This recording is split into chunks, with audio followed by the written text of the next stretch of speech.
Hello and welcome back to another episode of the MindSets podcast. Those of you that are watching on YouTube might notice that we are going back down memory lane. I know, here. where it all began. Yeah, so this is the original MindSets podcast studio that we are in today. A few reasons behind it, mostly because we're very busy and I had the kit here, so Charles decided to come down here and do it in the old small space. I like it. Yeah, I mean, it's quite Feels cozy. nostalgic. It is cozy. A year ago, Charles was a guest. This was the seat that he was in beforehand.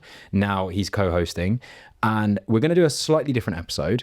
I must admit, it has been a while. It feels like it's been a very long time since we recorded an episode. Yeah, it has. Thank you guys for holding on and bearing with us. Part of that reason is because we've been quite active ourselves, and that is something we will talk about. But how are you doing physically, emotionally? Yeah, I'm feeling good. I think we'll probably dig into that a little bit later on, but emotionally, I'm 90%. Cool. which is pretty good for me. We can take 90%. I'm taking 90%. You sound way more positive. Yeah, I know. We're coming off the back of Cardiff HYROX weekend, which we both raced at, and we spent the weekend up there. So we have been tired, but Charles, you've also done Hackney Half. Yeah. If it wasn't obvious from your Instagram. I knew that was going to come up. For sure that's going to come up. So yeah, do you want to let everyone know how that was? And me, I haven't really asked you about it because I wanted to save it till now. Yeah, I'm very pleased that when people are asking me about Hackney Half, my response is I just honestly had the best time ever and loved it. It was my first half marathon experience. And yeah, it wasn't the most ideal prep block. I had like a really solid 8 weeks of training, and I'd given myself 12 weeks. And then at the 8-week mark, I did something stupid and as a result hurt my back. And then I didn't run basically for 3 weeks. So the idea was, off the back of 12 weeks, could I break 90 minutes? What pace is that? It was like around 4:15 probably. Per kilometer, cool. Yeah, to literally just scrape under 90 minutes. I actually ran a little bit faster. But yeah, I was very pleased off the back of not having like the perfect prep to still have the speed and the endurance. And honestly, like my longest run in the training block was 14K. So I've left like 7K in the dark, and I didn't know how that was going to feel. And luckily I had a friend who kind of like paced me through the first maybe 10Ks, or like kept the reins on me really, so I didn't go out too hot. And actually he forced me to run a little bit faster at the start than I really wanted to. But if he hadn't done that, I definitely wouldn't have broken 90 minutes. So he kind of pushed me along, and then I just felt great. The atmosphere, the crowds, the stars had basically aligned, and everything came together. And I'd had like a really good taper week, and my nutrition was on point, and as a result, I ran really well. And I think if I'd had a proper block and I'd done a little bit more running pre the block as well, I can go even faster. So that was like a really big confidence boost for me. But yeah, it was just like all round a really good time and a great event. And as a result, I've already signed up for next year. Oh, you have? I was going to say, are you going to do another half, sure. or are you going to up it to a full? I think I would like to continue this training block and maybe push towards doing a full at the back end of this year. It's given me confidence that maybe 3 hours is on the cards. God, sub 3. But it would be like a real tough day out to run sub 3. But I like the idea of having the summer to do all the training because the weather will be good, and then maybe racing in the back end of this year. I've got everything crossed, fingers and toes crossed, that I get a ballot place for London next year. But this should be on my grind my gears. I've entered the ballot literally every year since 2014. Never. 2014, never. That's more than 10. That's what, 11 years now?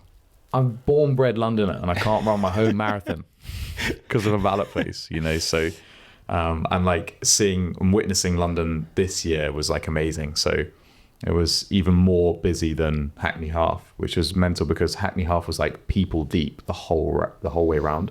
Not that I noticed anyone. I don't want to get too deep into this, but this is something that has been coming up in conversations with people. Are they overselling marathon tickets now? Because a lot of people were complaining about how busy it was, maybe throughout the course, and what people dodging. That is. Yeah. It was definitely I can't comment on marathons, but for Hackney, like the first maybe 1.5K was like, it was pretty tough to people dodge. And then it obviously gets strung out. And if you're a little bit faster and you're towards the front of the pack, then I guess it's a bit easier. But yeah, I don't know, maybe. But it's like the people that I'm talking to now who have done Hackney for years, some of these people are saying, oh, I just bought my Hackney ticket like a couple weeks before, or I could go on the website and there was still availability because not all the tickets have been sold. And now it goes and like, I think the first wave of tickets sold out for next year in 14 minutes. Which is literally mental, isn't it? It's literally like Glastonbury. Well, not quite. It's like HYROX. Yeah. Literally, that's become another hot topic. So yeah, I'm sure like that's the new thing. People just want to run races, and the events that are around us and are popular are the ones that everyone wants to run. Unfortunately, so it's harder to get tickets for. But I mean, in like overall, it's a good thing, right? People are wanting to race and run, and it's just frustrating when you can't get tickets. Well, if you don't get into the ballot for London next year, I believe this year Manchester Marathon was actually on the exact same day. Yeah, it was. Yeah, I don't know if they'll do that same again. weekend. I don't know if I've got this wrong, but I think there's another Manchester at the end of this year in like I think October. Yeah. So like if I could get a spot for that across the summer, that's the perfect amount of time to train for that. If not, there's others in the back end of the year, but ideally I do a popular one because I feel like I perform better in front of a crowd. If I'm running around, I don't know, the arse end of nowhere and there's no one supporting me, I'll probably just sit by the side of the road and have a little cry. So like Nathan, who I was running with, you said every time we went past a big group of people cheering, you sped up. You can see that on my stock. You have to. 100%. Yeah. I can be testament to that as well. Yeah. At every like HYROX that I've done, the corner of the lap where I know people are, that pace is going up. Close your mouth, look composed. Yeah. Nasal breathe. How was smile along. How was your Saturday morning? You raced in Cardiff, wasn't it? Yeah, I think I put like unnecessary amount of pressure on myself. Can I stop you on that? So for those that haven't met Charles, or those that don't know him well, I have dealt with nerves myself. I used to get quite nervous as a kid. I used to know people that got very, very nervous. I've never met anyone that gets pre-race anxiety like Charles. It is, and I genuinely, like, as much as I'm laughing at it, it concerns me quite a lot. Yeah, I'm sure it's like detrimental to my performance. Oh, so detrimental. And for someone who's like pretty average at HYROX. No. For someone that has competed as much as you have in various things. Yeah, the nerves are, I think it's because I did a lot of competing when I was younger, and then I've had a long time off. But lots of things in my head, I feel like there's lots of unnecessary pressure that I put on myself, and maybe it's something I should address and become better at. But yeah, I mean, in my head, I'd come off the back of Hackney Half, and my running has improved significantly since the last time I'd raced a HYROX. So in my head already, my running split should be a little bit faster. I'm definitely going to run the right amount of laps this time. It was obviously going to be the joke. Yes, Cardiff did their bit in making it as complicated as possible. My God. So for those that are aware in HYROX, you have to run the 1 kilometer between, but 1 kilometer doesn't necessarily mean one lap. And the other thing is that the running amount that you do between each station isn't necessarily always the same. So the first, the last, or independently might be longer, might be shorter, and then the ones in the middle are usually the same distance. For Cardiff, the way that they do it is they tell you the number of times you see the in gate before you run through it. And in Cardiff, it was the 4th time, which means that you're mentally kind of running 4 laps, but you're not. You're running like 3.5 for the first ones. And then for the middle laps, you're running 3.1 laps. And what that means is that because you run out of the out when you leave your station, you immediately pass the in for the first time, and that counts as number 1. And then you come in 3 times later, which is 4. But that's a demoralizing number of times you have to run in this circle. I hope that people listening to this who maybe not experienced HYROX can appreciate how confusing that is, and then sympathize with me when I ran an extra lap in my first ever HYROX. Yeah. You're going, oh, that guy must be an idiot, he ran extra. But actually, when you, at face value, that's confusing. It is confusing. The one thing that I will say that is still quite funny about what you did in Stockholm the first time was in your very first race, when you tell people not to go out too hot, you try to be first to the ski erg, and it burnt you hard. Yeah, and I ran an extra lap. And you ran an extra lap. Also, like, rewind to then me going into Cardiff. I've got much better running in my legs. I will run the right amount of laps, and even with those two factors combined, I will go faster. But I think, again, tied into the fact that I didn't have a good 12-week Hackney prep, I hurt my back for whatever reason. I wasn't doing as much station work around that, so the compromise or the running interference, I didn't really have that exposure. I wasn't doing as much upper body pulling, so I suffered on the sled pull. I had a meltdown at the freaking burpee broad jumps, a real meltdown at the wall balls, but I just didn't have that volume in my body. So all of those factors combined meant that I actually ran 10 seconds slower per kilometer in Cardiff than in Stockholm. And as a result, I just went slower overall. And this is something that it's almost like embarrassing to me and something that I'd never really done before experienced, but I got to the wall balls and I saw it wasn't on and I basically just quit. And there's like some other things that I think have probably like contributed to that as well, but I'd never had that before. And it's like, you see my body language, and it's something I'm not proud of and something I'd never preached to my own clients, but my body language, I just looked like I was over it. I didn't want to be there. I even walked over the finish line. Like it's embarrassing looking back at now, and I wish I'd held myself to a better standard. But once you get into that like slippery mindset, I just like given up and I just didn't want to be there anymore. But I can take a lot away from that race, and I think in theory I should be fitter. I just need to string together a better block, and we'll go again in September when I'm going to be racing in Rome. And hopefully that will be like a proper redemption. And I'm like truly going to work hard on my mindset to go into that race and just enjoy it and like take it in a little bit more. Can you, as much as you've circled this as like a redemption, can you actually not care about it? Because yeah, exactly. Yeah. One thing that I have discovered when it comes to HYROX races, we put so much pressure. Well, people put pressure on themselves to achieve their personal best every single time, and it doesn't happen all the time. No, but also, and we've spoken about that before. Yeah, and the one big issue with HYROX is the standardization of the courses, and that's always going to be an issue as long as they're in different venues. And there are potential things that could be done about it, but for the most part, especially when it's a new venue, you're going to expect that there's a trial on what the course is going to be like. And this course was very different in that the rock zone, which is where all the stations are inside the running, was quite small because there wasn't really any spectator access. Yeah. However, because it was small, the run course was in effect shorter, which is why it has to do more laps. And across 25 laps, which is what it ended up being for the whole race, there were 4 corners per lap. You're doing 100 corners. That does slow you down, especially when you understand that even though people shouldn't necessarily be in the inside bit, which is where the faster runners go, if there's a corner, people don't want to run the long way around the corner, there is going to be a bit of traffic there. And that, when we talk about people dodging in sort of marathon sense, you're also doing people dodging on a HYROX course, and that is going to slow you down. So I think also like because there was less space, the run track was narrow as well. It was just like narrow. It was congested. So I think comparing run times across races is really difficult, and that's why I think I've spoken to you before. I compare run plus rock zone time because that ends up being quite consistent. Yeah, that's just really hard to work out and takes a lot of practice as you're racing. Something that I can still sort of gauge now that I've done. I actually worked out the other day. I've done 10 races this season, which is or 9 or 10 races this season, which is crazy. Last year I'd done 2. Yeah. But the things that you learn from each race, and it's that race experience that's building up. I think that was your second solo race. Yeah.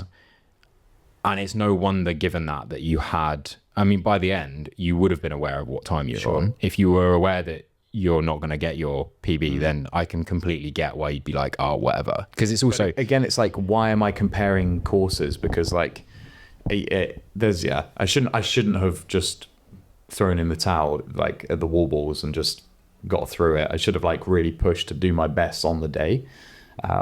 Because like now that score will always have an asterisk next to it.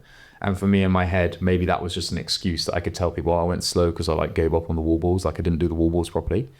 But yeah, I mean, it's not good. And like the way you handle yourself across the finish line and how you finish says a lot about you. And I wouldn't necessarily characterize myself as someone who would give up easily, but just on the day shit happens and it is what it is. So this is something that I think we both, and probably most of the people listening, fall victim to quite a lot, is with the sort of realization of this hybrid athlete / just generally fit person that can run or be slightly aerobic and also lift some weight.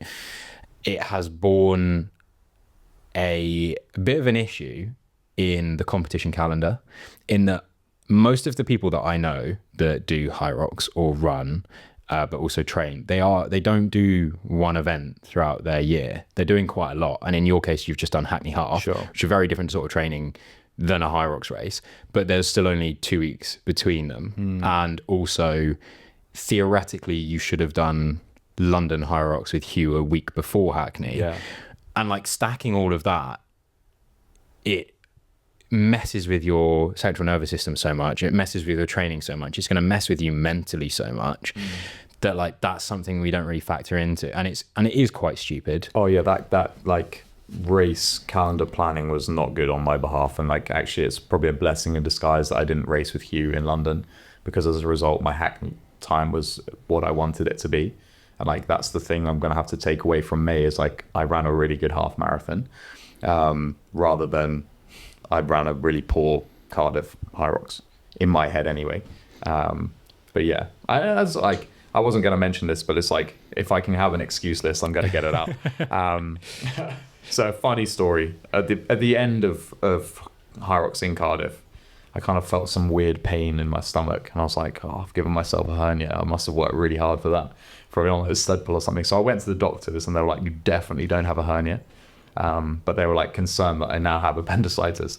So if I raced HYROX Cardiff with appendicitis, then that's a pretty good excuse, I think. Fingers crossed I don't have get the blood test results, and next one you'll either see me or you won't. Well, I mean, that's kind of what I was alluding to. And then on my side of what happened at the weekend, there's more stupidity. I'm going to try and keep this short, but I kind of want to tell you the events of the race. Basically, those are we're not particularly good role models. We aren't, but we're doing trial by fire, so the lovely listeners don't have to make our mistakes.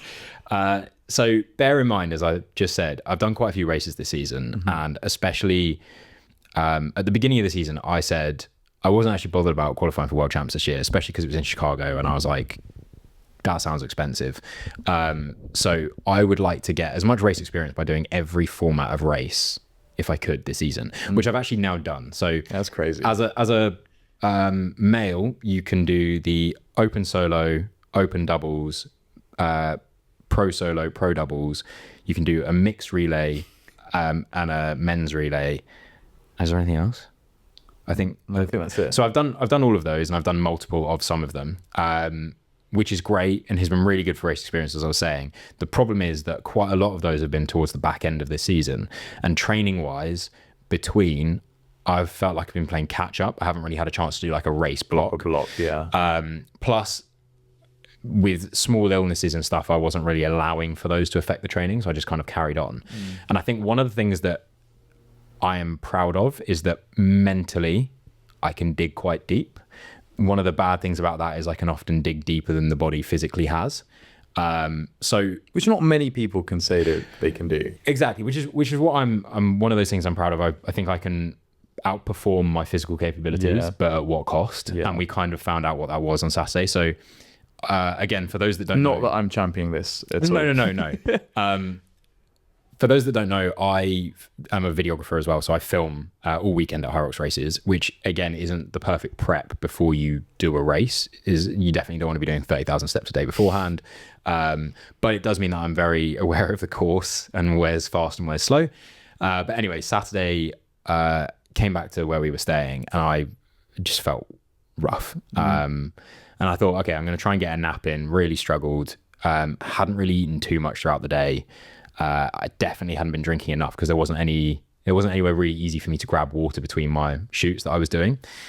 So I'd had about 500 ml of water. I'd had 3 chocolate muffins for breakfast, and I grabbed a burger with you quickly at lunch. Then didn't feel like I could really eat anything before I went into the race. But in the warm-up area, I'd managed to get about half a bottle of water in with about half a sachet of electrolytes. And then I had a few like strawberry laces and put a gel in my pocket. And then I decided before this, and I'd said this to you guys as well, I'm not bothered about really what my time is. I'd like it to be faster than Barcelona purely because of what we spoke about with the sleds. Sure, but I'm not that arsed. I do want to enjoy it. I mean, for God's sake, we're literally running around the Principality Stadium, which is crazy. Yeah, we haven't even mentioned that. Yeah, and so like looking up into the stands and being like, this is sick. Yeah. Don't get me wrong, it'd be cooler if they were full, but like I'm not that guy. And the novelty wore off so fast, man. So yeah, it did. Like when you've run one lap, like, wow, and then you're like, cool, just 24 more. But I set off, and the intention was, so we've spoken about this before. I don't know if we've spoken about it on the podcast, but the way to play the game, I think, with HYROX is you find the line of where you're pushing hard and you kind of just dance around it. Yeah. And my aim for this race was to always be just below it. And then I said, the one place I don't want to be below it is the burpees. I want to actually see if I can end myself on the burpees and see what it does to my race, because I'm fed up of being slow on burpee broad jumps. Now, what actually happened was I did the first run. I was holding a solid pace. I was letting a few people that I thought I would want to race alongside. There was a few YouTubers in my wave. I was like, oh, I kind of want to race alongside them and just beat them. But I let them go and came into the ski erg, did the ski, came out, got to the sleds. And again, as we said about Barcelona, they felt heavy. And I'm not saying that they felt easy, but this sled just moved. And as I was pushing this first of the 4 lengths, I was thinking I could do this whole length without a rest. Sure. Discipline, not going to do that. So I did 2/3, quick rest, and then carried on with the rest of it. And as I came off the back, I stopped my watch and I could see how long it had taken me. And I was like, we're just going to keep going as we're going. We're enjoying it. But like at the moment, we're ahead of where we were in Barcelona. And you look very good on those first couple of runs. So I was really trying to smile and I was just like focusing, like I said, being under that line so I could run with decent enough technique and keep it smooth. And then went into the sled pull. And again, the sled was moving relatively easy, but I immediately noticed something that I've been struggling with in the last couple of weeks is lower back fatigue. Immediately my lower back just felt like it ran out of energy. And I was like, okay, this is early on. Like, can afford to slow down a little bit here because, like I said, I am ahead. But again, it is still moving. So got through that and was still like a good minute and a half ahead already. And that's when I was like, right, now we're coming to the burpees. We're going to run sensibly, but we're going to push it. Now, again, in Cardiff, the race course, the way that they sometimes do it is 2 lengths of burpees, 40 meters each. Sometimes it's 1 length of 80. In Cardiff, it was 6 lengths of like 10 to 12 meters. They weren't all the same. But what I had worked out, again, because I've been filming so much, is it was about 7 burpee broad jumps with a little rest in between, which I tried to use to my advantage. And I actually got through them and I did them faster than I had them before. And don't get me wrong, it still wasn't fast compared to like fast people. But it was the fastest I'd done, came off the back of it. And I was like, okay, heart rate definitely high. But now we're talking like 2 minutes ahead. Yeah. Like if I can keep this progress. And the next thing I set my sights on was, well, I didn't do the farmer's carry unbroken last time. And like, I don't know why. Like I've not really ever had an issue with farmer's carry. So I went into farmer's carry, did that unbroken and was like, okay, here we go. Here we go. This is happening. The one thing that still kind of scared me in the back of my head was the lunges. And I was like, I'm going to ignore that fear. I'm going to pick up this bag and I'm just going to start and just keep it smooth. Again, the lunges, I don't know what it was. It was 2 lengths of 50 meters, but I remember doing about 20 lunges, nice and fluid, looking up slowly to see how much further was left before I was at the end of the first length, and the length just looked like it was getting further away from me. I had the same. It looks like a tunnel, like how far it was. Literally, it was like in films where they do that effect where it seems to zoom out. That's exactly what happened to me. And the person that I had overtaken already was then catching me back up and got me back. And I realized at this point, even though I had only really just decided to go for it, there was nothing there. Yeah. There was no extra gear. Even if I'd wanted there to be, there hadn't been. So I'd persevered and I just sort of said, head down, like, let's not get defeated again by these lunges. And we'll make it round to the wall balls. The last run was horrible. I could just feel my heart coming through my chest. And I was like, right, well, we're still on for a PB here. So you can't really slow down. Last run, wasn't it? It went on forever. The last run was one of the longer ones as well. So coming around, and by this time the smile was definitely like coming off my face. The aim was to smile the whole way around. It was coming off my face. And as I was going into the wall balls, I was really like, okay, I'm going to give everything I have, because there'd been a lot going on. I put this on my Instagram story. There'd been a lot going on behind the scenes in my life the last few months, and this was a coping mechanism, and it was a chance to prove to myself that mentally I could do stuff when it was really hard. Came into the wall balls, and I had been doing a lot of practice with heavier ball, and it felt okay. First set, second set also kind of felt okay, and then it started to really slow down. And weirdly, in training, whenever I'm doing these, the thing that goes is my muscles, like my shoulders or my legs are just tired. At this point in the race, it's actually my breathing. I can't get my breathing down. So anyway, got to 90, and that's kind of when I don't remember too much more. So I know I did the 100, and there's videos of me stepping away from that quite slowly, because I do sort of always remember being cautious that I've actually done the 100th. Yeah. Because there's so many times I've filmed people where they run away and they have to come back. Yeah. But in this video where I am out of it, I'm smiling and I don't know what I'm smiling about. And I stumble across the line and I immediately like lie down on the floor. Because I remember like we were on the other side of the track. Oh, you couldn't hear us, but obviously like we're screaming at you because we're looking at our watches and we're like, he's on here. Yeah. He's got to go. And he's just like standing around. We're like, run. Yeah. And I was absolutely not in the room. Yeah, for like sure, I was having a conversation in a completely different place. And then I crossed this line and I immediately had to put my legs up in the air because I felt so lightheaded. And then there's another video where I actually stumble. I look like I'm 15 pints deep. I'm stumbling off the stage. I shake my head. I go over to everyone. And again, this is classic me. But I go over to everyone and I'm like, oh, thanks for supporting. Like, I'm all good. I'll come find you in a minute. Just so I can get them gone. And then as soon as you guys all left to go and watch our friends, I got back on the floor, feet raised on this chair. I lay there for 20 minutes. Had a few people give me some apple, which I managed to get in me. And I was thinking, cool, I'm feeling better now.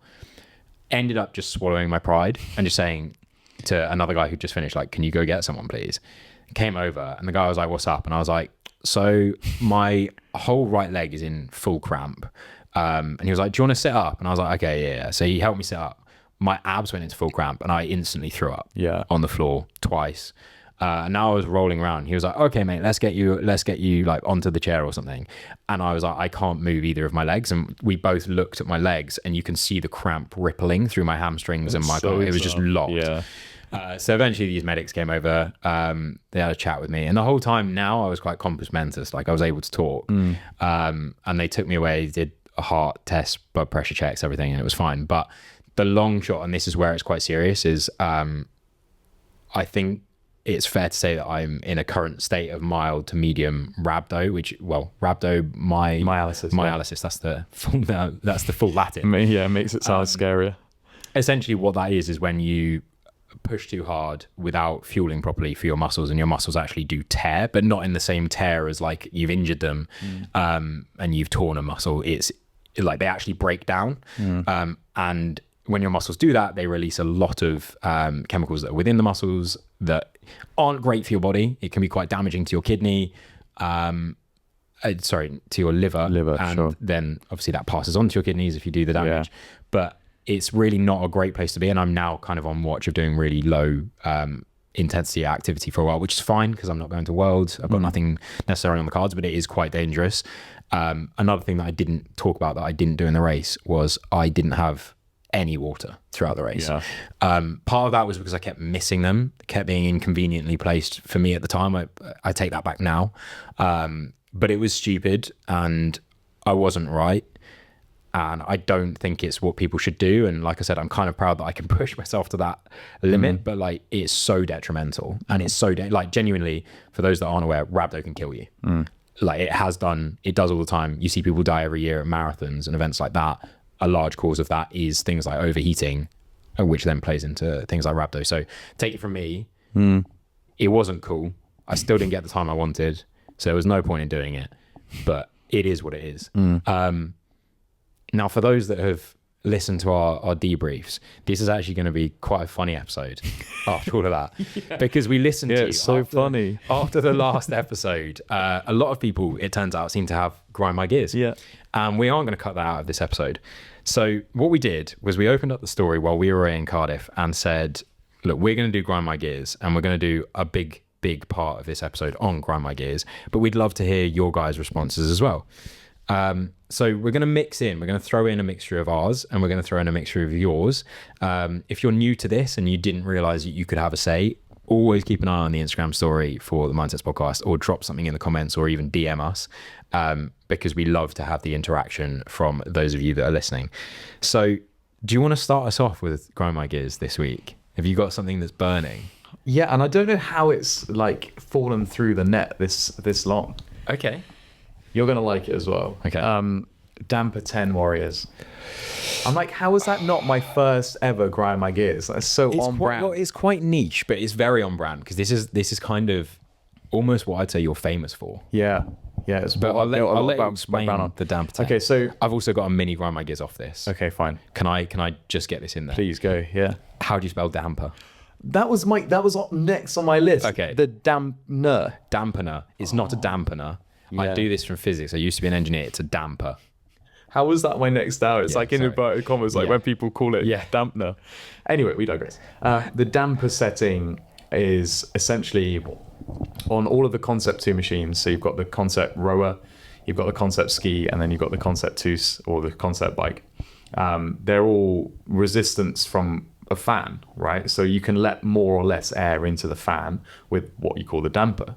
So you've got 1 through to 10, and I think a lot of people who potentially don't have experience with a lot of training on the ergs will assume that damper 10 is the hardest, or they're going to get the most out of damper 10.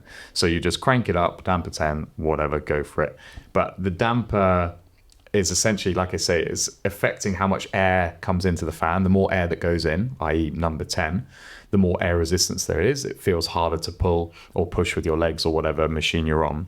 But you can create or figure out what damper setting you should be on based off the drag factor.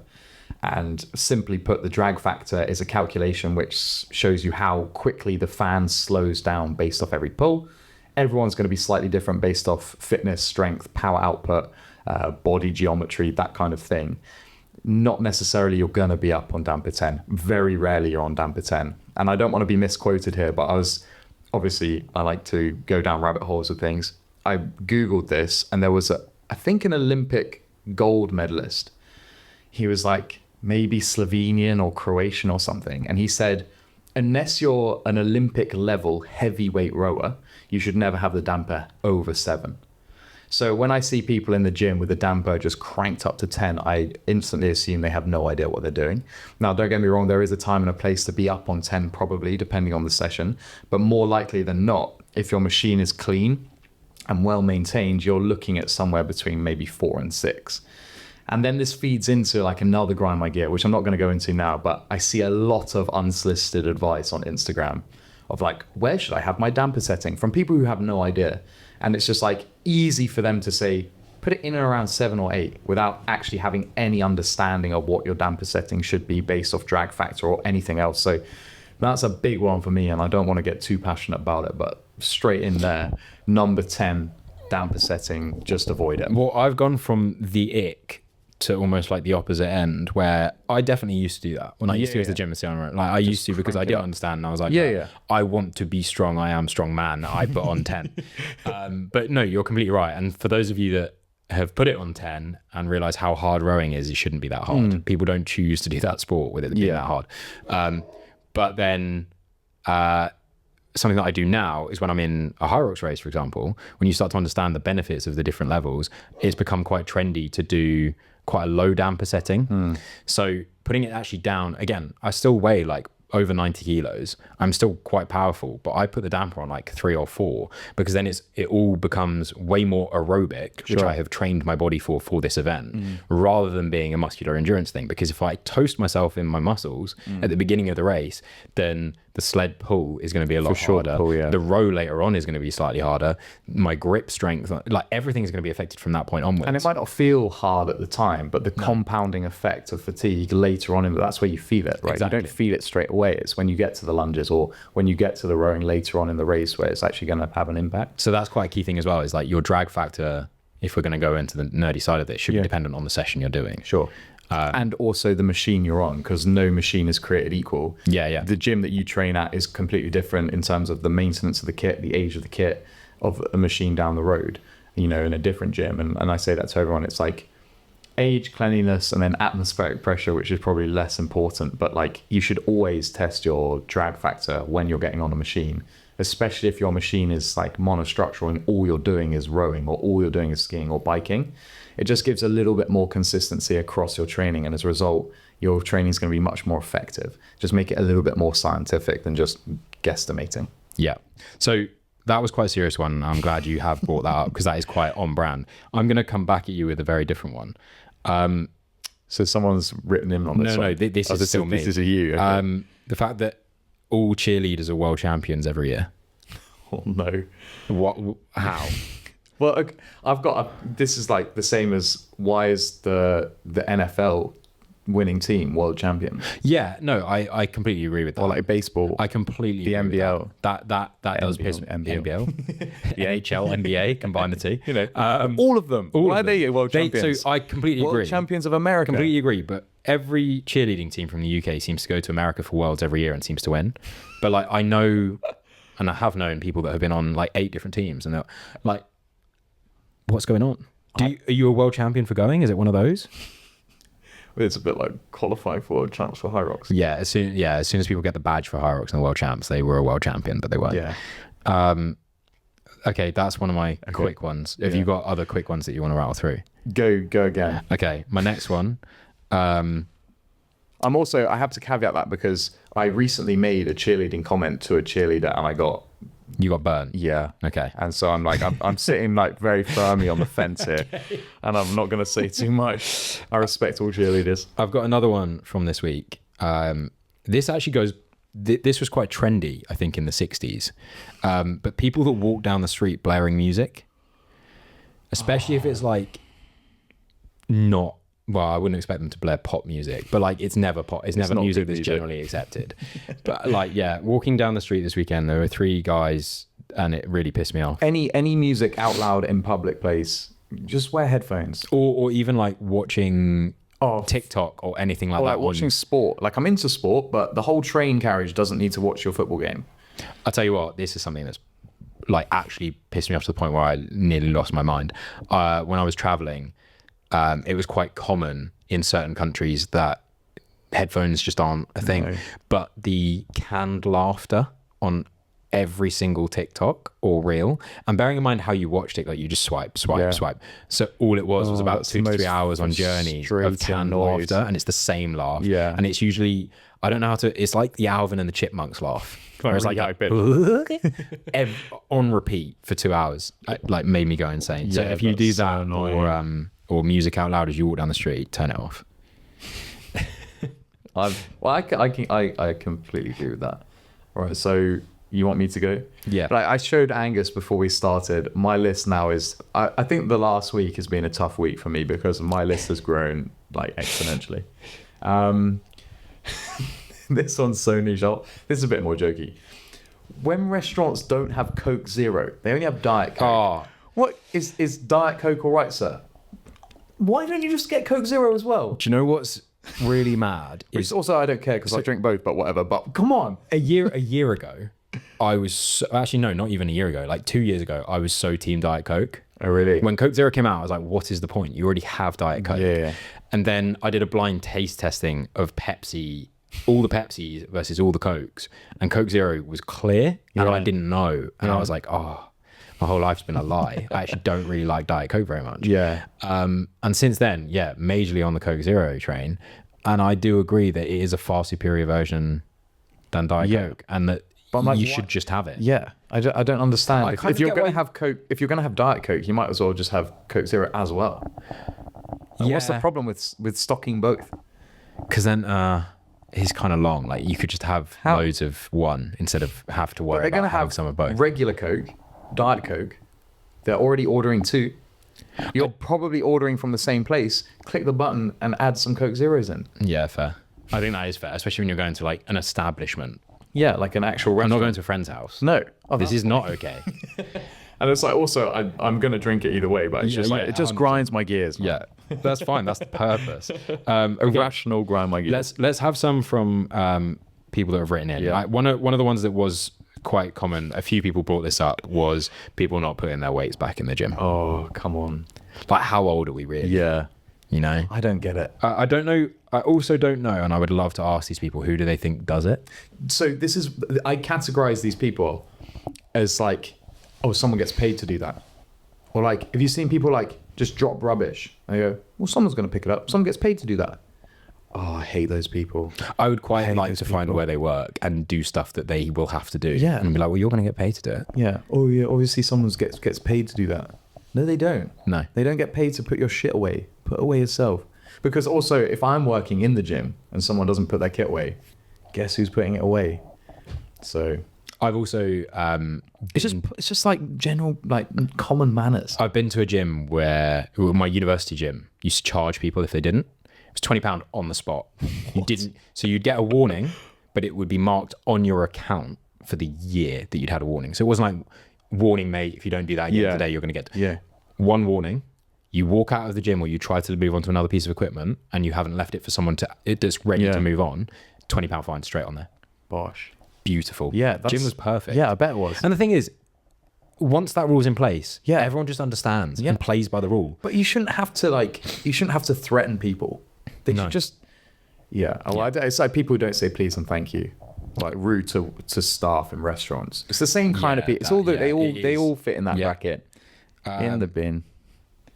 Got more. Yeah, we've got quite a lot though. We've got quite a few. Like you guys are just as frustrated as we are. I've got one saying that when you're training in a public gym and people don't understand what a superset is. Oh, yeah, I can understand how that might be frustrating. It could definitely get annoying with people trying to come in and get in the way.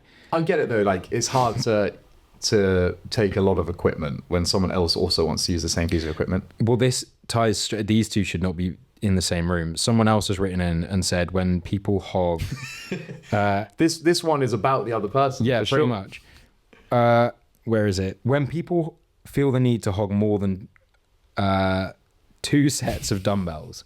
So if you're doing like a drop set or a superset, sometimes you do use 3 sets, but like you are a bit of an arsehole really if you are keeping them when you can see other people are using them. I'm so glad I don't train in a commercial gym.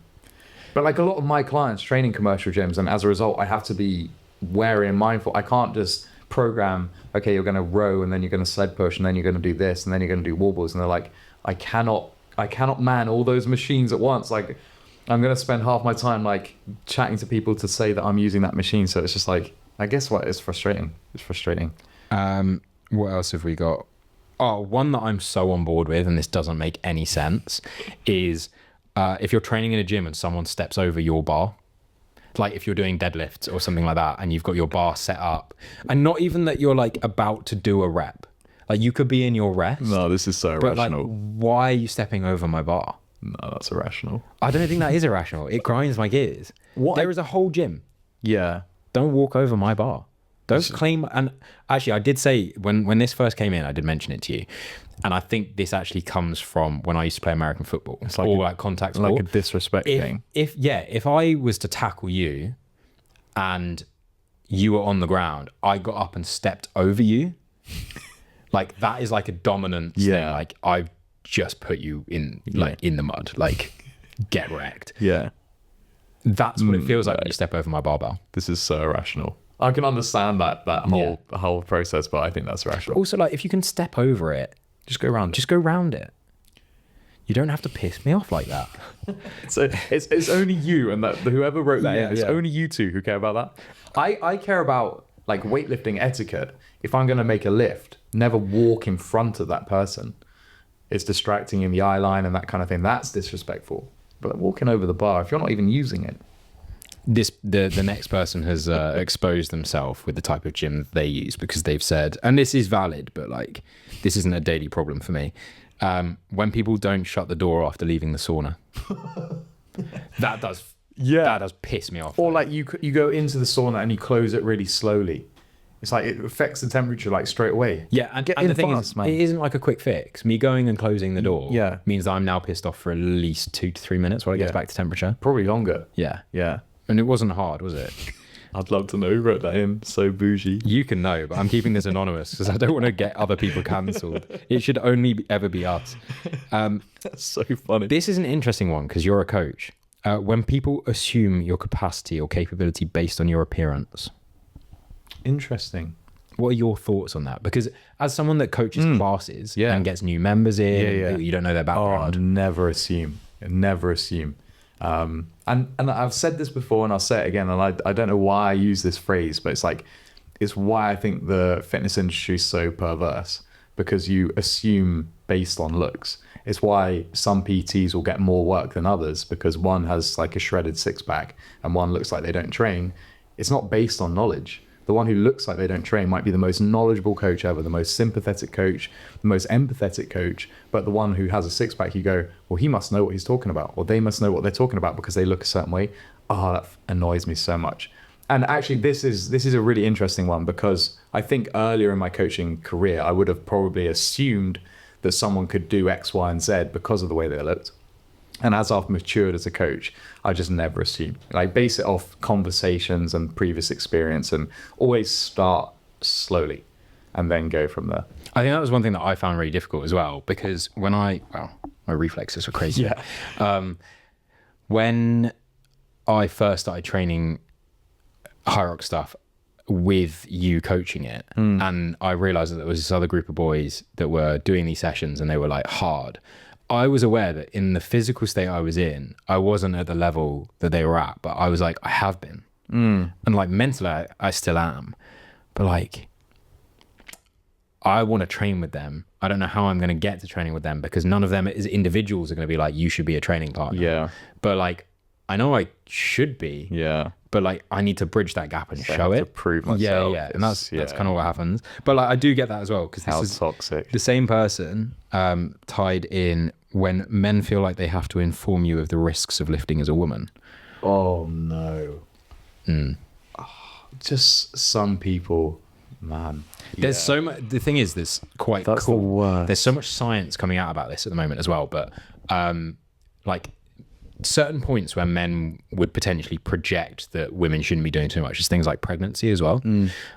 When you should be taking care of the child that's inside. There's quite a lot of science that's come out now saying that like maybe not be doing some of the crazy things, but like strength training, doing some form of training is actually so beneficial to you throughout your pregnancy, but also to the baby. Yeah. Oh, I could go in on this. One of my favorite things ever is when there's a girl in the gym and she's lifting heavier than all the guys. And all the guys are just like, why is there? There's just so many stupid assumptions that men make, but whatever. It's hard for us to sit here and say that when we're men, but there's a few actually members that I've worked with who have trained pretty much all the way up until their due date, like super mums.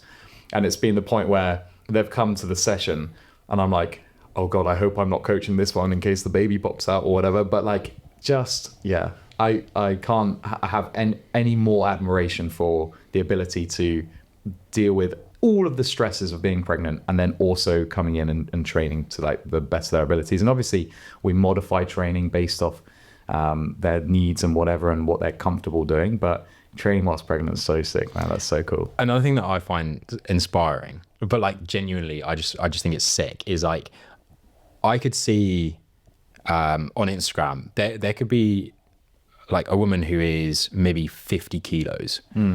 And then you'll see that she's doing like a proper power clean. Oh yeah. Or clean and jerk. Weightlifting, with like 110 kilos. Relative weight and weightlifting is unbelievable. I don't weigh that much, but you could throw me around like a toy. Is so sick. So cool. But that's so cool that you can do That's that. like such a good like representation of relative strength is watching the top level Olympic weightlifters. Like, it's phenomenal, honestly. And like the whole thing that was out a few years ago, like sleeper builds. Yeah. Hugely present, especially I think in women's sport, because it's so hard to tell with women in the gym space and the fitness space where that strength lies, because some women are very lower body dominant in terms of their strength. And don't get me wrong, men are as well, but with men, I feel like the way that we do train and the way that our physiques respond with testosterone, it is sometimes more obvious to tell where the training is spent. But with women, that's not necessarily true. And so you do suddenly get these amazing surprises of someone's ability. And that kind of ties into not assuming someone's ability again, or capability, because you don't know, because everyone's body is different person to person. And so, it's like form over function. Like you don't have to look a certain way to compete in whatever, or like perform at a certain level. Like, it's just that's a frustrating one. I can understand why that will grind your gears. That grinds my gears. It grinds, my gears. I'm going to jump back into one of mine. Go. When things say they're high protein, when they're quite literally lower protein than the regular alternative. Yeah. This is like my bagel one the other day. What was that? Well, I was like protein bagels versus bagels. And they literally have the same protein or like less protein. Here's another one. If you're trying to do some form of dieting or just reduce your calorie intake. Things like Mars bars, where they have their 99 cal version, if you actually bought a normal Mars bar, the calorie density is lower in a normal Mars bar than the snack bars. Yeah. For some reason, it's they're like higher. size. Yeah. Relative It's a size thing, but I think you can buy a size of Mars bar which is actually less than 99 calories.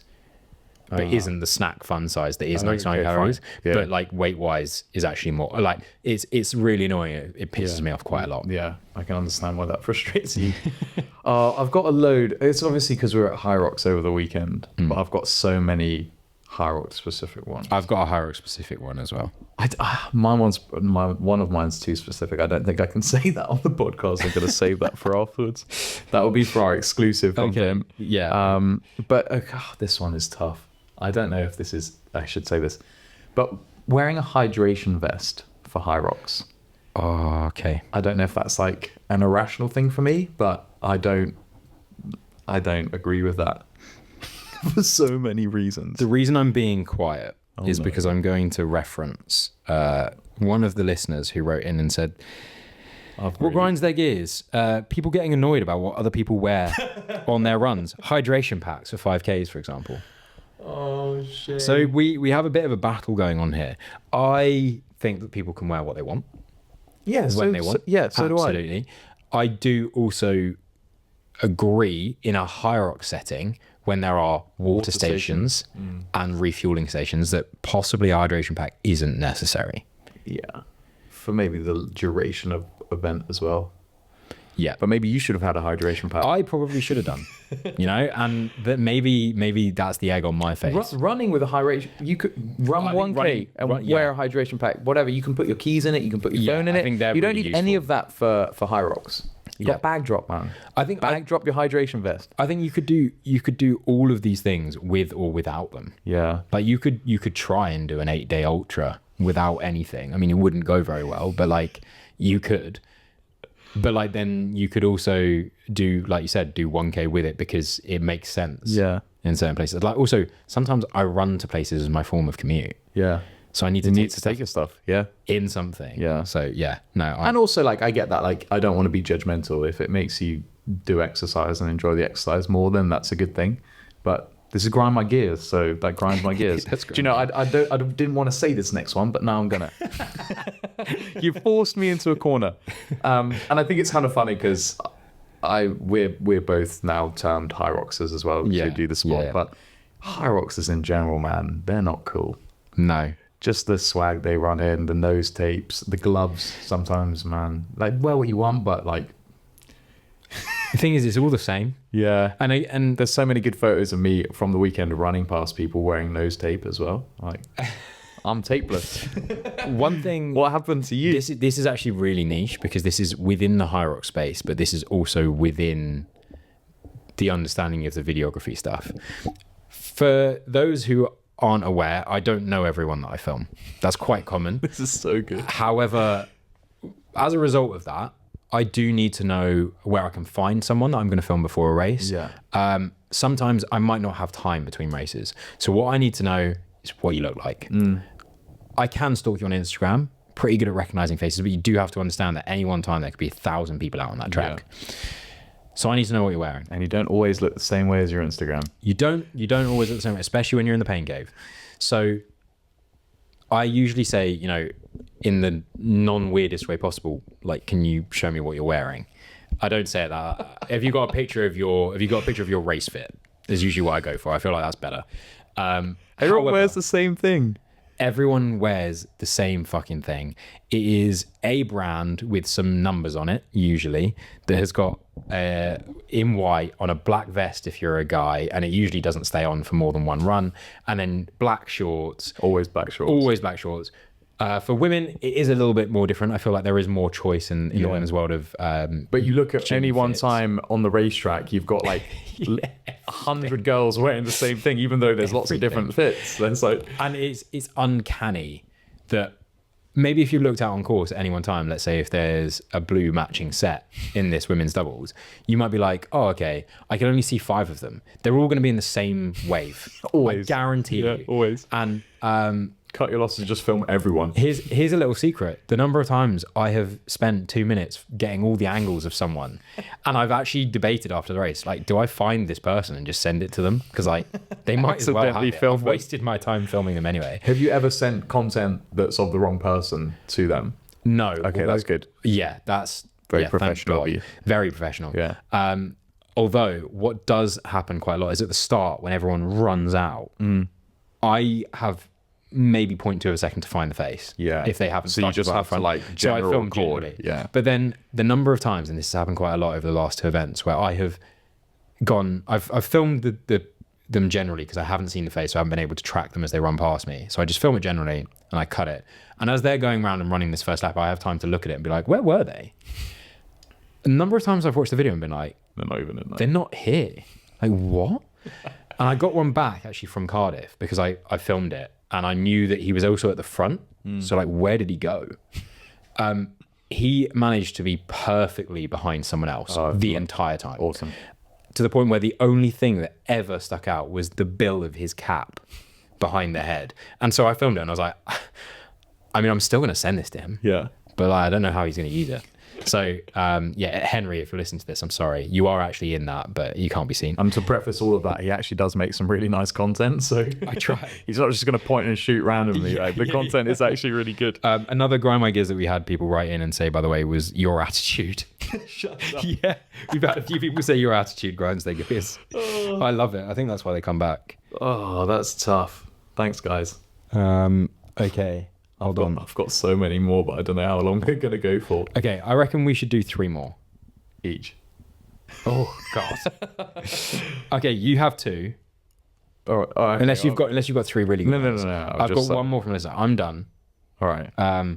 But I have one that says people who race more than 100-mile ultras and then go back to full training after a few days. And I'm also going to change that slightly. People that run far and go back to strange training, because for a lot of people, running anything like 100-mile ultra might not even be on the cards. But even running a marathon and then going back to the gym the next day. Marathon. Yeah, I'm a hypocrite. Yeah. But so I think it's well documented, and you can read this online, that you should rest a day for every mile that you run. Really? Yeah. So like post half, rest 13 days, which seems excessive, and I guess it's like there's probably levels to it. If you're, I guess you can kind of argue this both ways. If you're an elite level athlete, you probably have the tolerance and the capacity to recover and deal with the volume quicker. But because of the output that you have across the race, maybe you do need longer to recover. But on the flip side, maybe you don't. So it is what it is. Maybe 26 miles for a marathon. Like, that seems a lot. 100 days of rest does seem a lot. I'd ask that to someone like Will Googe, who's just run across Australia, like how long he's taking to recover. Like, for sure, he's not back in the gym right now. And anyone who does an ultra, or like the guys who ran the backyard ultra with BPM the other day, that was sick. For sure, they've taken some time off. I think I actually saw one of them training with Lucy Davies on her story yesterday or something. Yeah. He probably hasn't taken enough time off, but whatever. Everyone reacts differently. But yeah, for sure, you're not in the gym the next day. And if you are, like, there should be very little to no intensity. I'm like, you're spinning the legs, or like you're stretching or foam rolling. There's like a tiny, doesn't really grind my gears, but like kind of does, is people thinking that rest means do nothing. Yeah. Because like, if there's a time and a place. There is a time and a place where you actually should do nothing. Yeah. And like, if we look at me coming off the back of this weekend, like, I'm not training the way I would be. I'm still making sure that I'm moving, because like, if I don't, if I don't, when we get up from sitting in these chairs, my legs will be quite tight. Yeah. And if I continue to do that, they wouldn't really get the improvement of the blood taking away any inflammation, which like needs to happen for me to actually recover. So if I ran like an ultra marathon and then just sat in a chair for 4 days, I'd be probably worse off than if I tried to go up and, move around and that sort of thing. So like, yeah, rest doesn't necessarily mean do nothing, is a grind my gears of mine. There you go. But let me hand over to you for... Oh, God. I feel like I'm going to be a villain after this. Race day merch. So, like, once you've finished your marathon, wearing a marathon T-shirt, or, like, everyone walking around in their Hackney Half T-shirts. From whatever, like, 2014, I ran a half marathon, I did, like, a 10K. Don't get the race merch, man. That's CrossFit comps give out T-shirts for competing in CrossFit as well. That's just not a cool T-shirt to wear. You're telling me you've never worn one of those t-shirts to coach a class or anything? I realize my mistakes now. The silence is so deafening. I realize my mistakes now. Just I like you said, I made that mistake so you guys don't have to. Okay, nice. Race day merch. Yeah. Have you got a last nail in the coffin, or? I've got like lots of pretty niche ones. Actually, someone commented on my story. We'll go for this one. Yeah. I will keep it anonymous. And I thought this was quite niche, and I don't know whether it upsets me that much or not. But when you do RDLs in the gym or deadlifts in the gym, taking the barbell from the racks into your hips to start the lift, rather than lifting the bar from the floor. And this person was passionately upset about the fact that people do that. Okay. Which I guess is niche. And I'll speak on Hugh's behalf on this one because it's something that really rattles him as well.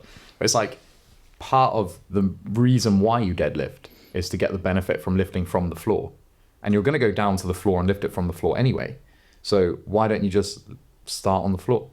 I maybe understand that it's easier to load the bar when it's in the air, but I don't know. I've done that with RDLs. See, again, this person was like, RDLs, deadlifts, same category. Go from the floor. Get the benefit. You got long legs, like maybe you get a free pass. You know, I said I've been dealing with lower back fatigue. Yeah. I tried to reintroduce deadlifts. Yeah. Fuck them. Really? Honestly, for me, I took them out years ago because of the problems they just cause. And like, I can get to a relative level of strength, but the relative amount of fatigue it does when I could just do something else, or just stick to like hex bar, trap bar deadlift instead, which isn't quite the same in terms of the hinging. It's similar, but it's more of like a squat. Before anyone judges me from being a poor coach, like maybe like Angus is hilariously tall. Like we've discussed this before. Like his leg length is ridiculous. So it's like I can understand why, but maybe I need to look at your technique. I think, or you play around with like a wider stance, or like a sumo deadlift. This is the thing. I tried to move more towards like a sumo stance because yes, I'm tall, but I'm also not like perfectly proportionately tall. So like I have very long legs. Yeah. And one of the issues is my shin length, if you haven't seen, is like quite long. So for me to actually pull a bar, in an ideal world, I would be pulling it through my knee. But because that can't happen, my leg has to straighten first. Yeah. Which then means there's so much load through my lower back that's where the I do issue think comes you from. probably get like more bang from your butt from other exercises, and like the risk reward is probably not right. That's it. Yeah, and I think that's what I've kind of come down to because otherwise, my lower back just gets so straight. I've never chastised deadlifting. No, not widespread. But just for me specifically, like I do struggle with it. And if you want to take a look and you can just look and agree and be like, that's fucked. Yeah, you're completely right. Then that's all good. We'll round off grind my gears there, guys. If you've got more and you want to be more involved in future, then we can definitely make sure that you guys are heard as much as we are when we do this. I need to know these people calling me out for my bad attitude. There's no way I'm going to really reveal that. It was just me 3 times. I'm joking. However, we're going to move on to what is more towards the end of these podcasts in a normal sort of format. And we're going to move on to the ROXD Sport quiz. Sure. Well, it's not a quiz this week. You mixed it up last time, and we liked that. We liked the variety in games. We have a couple of choices in game. Okay. You're aware of the how many can you name game, and you're also aware of 21 questions. But I'm going to leave it to you. Which one would you rather play? I think I want to play and this is such a stupid decision. I want to play how many can you name? Okay, so in this game, ladies and gentlemen, what we're going to do, brain dead I'm going to go is we're going to have a topic, and we're going to keep these relative to the fitness space. But there's going to be a topic, and it's going to be how many of something can you name? We're then going to go back and forth about how many of those things we reckon we can name. And you've got to say a number. And then at some point, you're going to call bullshit on the other person. So I could say, name a number of protein powder flavors. Charles could say, I can name 5. I could say, I can definitely name 8. You might say, do you know what? I can name 25. And I'm going to say bullshit. Once I say bullshit, Charles has a minute from then to start naming that number of flavors. If he can do it, he gets a point. If he can't, I get a point. That would have been an easy one. You've seen the My Protein list. Okay. They have every flavor. Okay. The thing is with that, I need to get it up to check as you do it. So you have 1 minute to name as many as possible. Guys, if you're listening to this, feel free to play along first. I'm going to get a timer ready because I'm going to need to press play. You have some topics. I have some topics, yeah. Or feel free. You can also suggest a topic if you feel like these are too one-sided. Okay. Let me get. Yeah, I've This time- seen this done so many times before, whether it's YouTube, TikTok, and you sit there watching it and you go, God, these guys are idiots. How can they not think of anything? But when you're in the high pressure situation, behind the camera or in front of the camera. Number one Oh no. is running shoe brands. How many can you name? 7. I reckon I can name 9. Yeah, bullshit. Go. Okay. Go. Adidas, Nike, Saucony, Rad, Nice. Zara, Okay, that's so niche. Puma, Slazenger. Oh, I've got, 2 more I need? I think that's 7 so far. I've got 46 seconds. I'm chilling. Damn. see, this is what happened because I I've was got loads in my head now. I easily could have done that. I've got loads. God, what else is there? Why is this so tough? 30 seconds. 30 seconds. This is pretty mad. Everyone's screaming at you at home. Yeah. Everyone's screaming. There's so many easy ones. It is mad how blank your mind goes. What have everyone? Oh, Reebok. One more. And Jordan. Shut up. No way. Fuck. That's Nike. Running shoes. Jordans. Come on. 5 seconds. Fuck. Why did I not say 8? Okay. I can't. Go on. What would you have said? Brooks, Mizuno. Oh, no. Leaning. Leaning? Yeah, it's a Chinese brand. Oh. Yeah. Come on, mate. Okay, right. Come on, 1 mate. point to you, 1 point to Yeah. it. Okay. That was good. So the next one is cable equipment in a gym. Ooh. Cable machines. Like their actual name as well. Like you can't just give them a name of what you call them. I'm going to say 5. 7.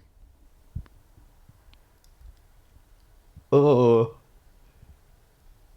I don't want to make myself look like an idiot. Bullshit. Bullshit. Okay. So we've got the lat pull down. Yeah, that was going to be my first We've one got, as well. We've got the pec deck. We've got the seated row. Tricep push down. Yeah. How How many did you say? 7? I said 7. What am I at? 4. 4. What else?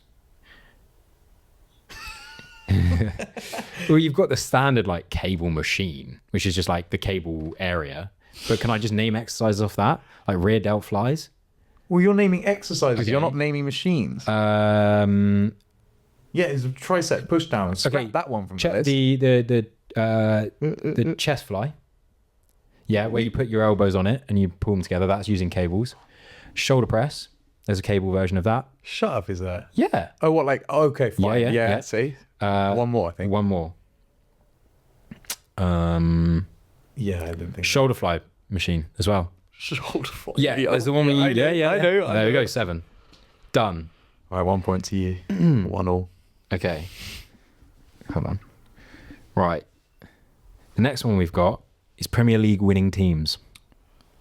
I hate football. 6. 8. 8. There surely hasn't even been that many. Winning the Premier League, 100%. It's like monopolized by like 3-4 teams. But I don't know. How am I going to verify this? I mean, you can look it up on your phone if you want. All right. Yeah, I'm calling cool bullshit. Yeah, again. wait. Well, Before this you is just before you me set the testing time. my IQ. Yeah, Okay. basically. Okay. Hang on. I think I can do this. Because like I could probably get. Yeah, I don't know. You're gonna have to bear with us if you're not watching this on YouTube. But I'd highly recommend watching this on YouTube. Hey, I feel like I'm getting a bit of an advantage here. I'll change it to 50 seconds because I am currently thinking about it. Yeah. The Premier League. Okay. Let's go whenever you're ready. Okay, 3, 2, 1, go. Manchester United, Manchester City, Arsenal, Liverpool, Yeah. Chelsea.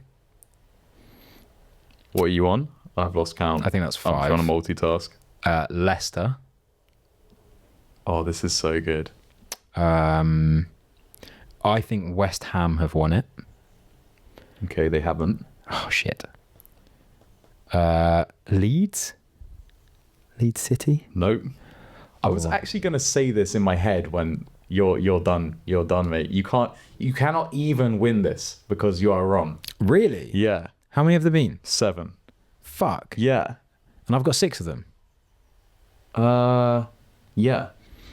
Damn, who else was it? I feel like it was an old school that used to be good. Like Wimbledon or something like that. Blackburn Rovers. Fuck, I thought it began with a B. So Man U have won it 13 times. City have won it 8 times. Chelsea 5. Arsenal 3. Liverpool twice. Rovers once and Leicester once. Damn. Okay, well, I'm still... What did I say? This guy, I mean, you smart. win. You win. You're 3-0. This guy's Oh, no, smart. you're 2-1. You're 2-1. This guy's smart. Okay. Right, let's reset this to 1 minute. Okay. Do you want to... Have you got a category that you want to suggest? No, you bring him. Okay. Cool. You bring him. Fitness apparel brands. Oh, okay, woof. 15. Bullshit. Straight off. No way. The thing is, Fitness apparel it's brand. not even that I don't think you can name 15. It's that I think you get to 11 and stall. Yeah, okay. Okay, ready? Go. Nike, Adidas, Puma, Reebok. 247 represent. Rad make apparel. 6. Oh no. Slazenger. I'm just taking ones from your running shoes. Same Ones. with the shoes. Gymshark. Sweaty Betty. Lululemon. What's that, 10? 10. 5 more. I'm thinking... 25 seconds. What's that one? Fabletics. That's so niche. Come on. Skins. Whatever. I'm taking skins. Shot. 10 seconds to get 3. Oh, lads, come on. You're better than this. I don't know. There's them. I quit. I give up. There's definitely some more in the brain somewhere. Didn't go for my protein. I thought that was another obvious one. Okay, we can do one more that I have noted. Okay. Or we can do 2 more because I've kind of come up with another one. Let's do 2 more because Okay. I 100% know that no one's listening at this point. So this is more for our own entertainment. Okay. I'm sorry I let you guys down on that one. Formula 1 drivers that have won a race. Ooh. Okay. Ever.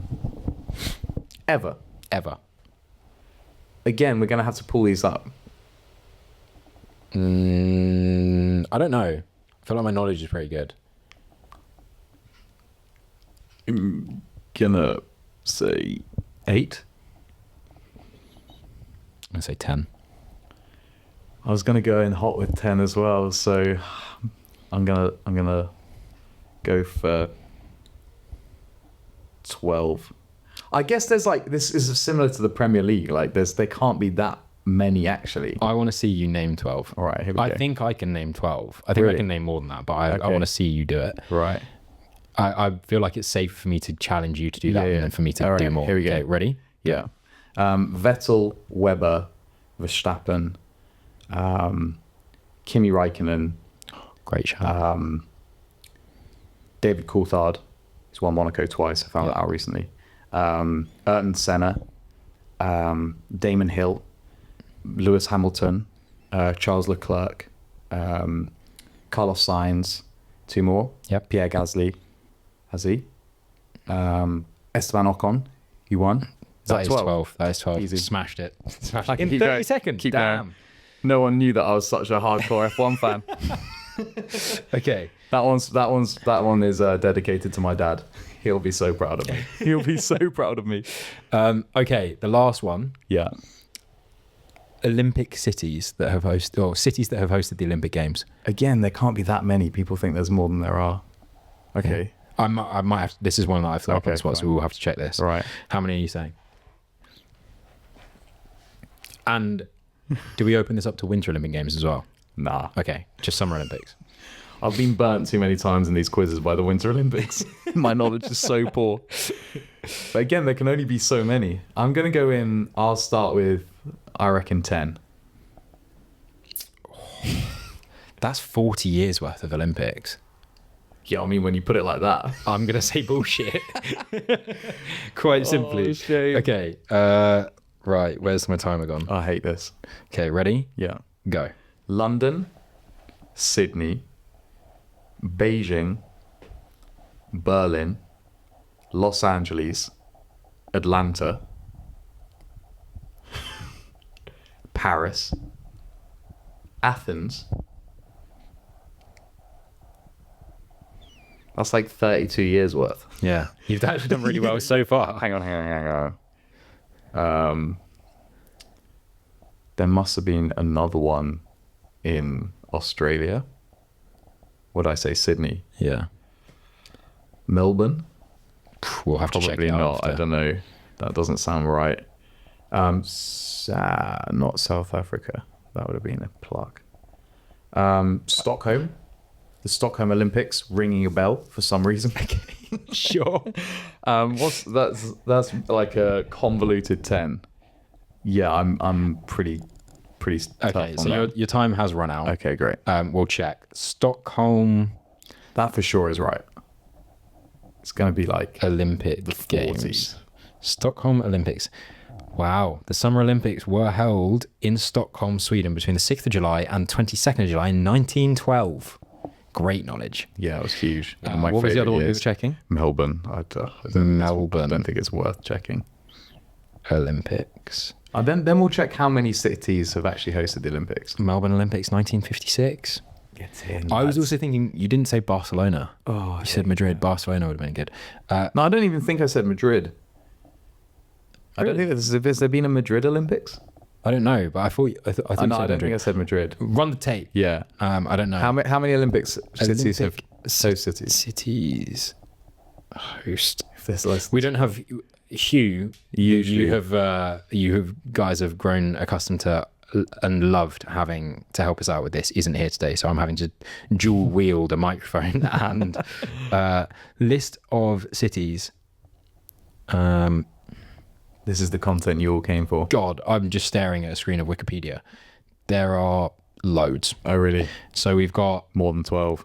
Athens, Paris, St. Louis, which actually is what you meant. Oh no, the Los Angeles is still there. Yeah. London, Stockholm, Berlin, Antwerp, Paris. I've already said Lots there's of been regroups. multiple. Amsterdam, Oh, didn't know that. Lake Placid. Was that the Winter Olympic Games? Maybe. Tokyo. Oh, come on, Charles. That was a lockdown year. Okay. Eradicated that from my memory. Stockholm, Mexico City, Oh, Munich, I'm better than this. Toronto. Is that winter as well? Some of these might be winter. This isn't. See, I it's am hard just to know. looking at It's hard to know. Rio. Forgot about Rio. Brisbane, Salt Lake City. Again, I think Salt Lake City was Winter Olympics. Yeah. But to be fair, I was like, You did pretty well there. I got a fair few. I'm not mad about it. yeah, you should be proud of that. And I think that means that you won overall. Okay, Yeah. I'll take that. Well That's played. huge. Yeah. So we can do 21 questions, or we can bring that back, or the blind ranking that you brought last yeah, time. that was back. fun, wasn't Did it? enjoy that one. Yeah.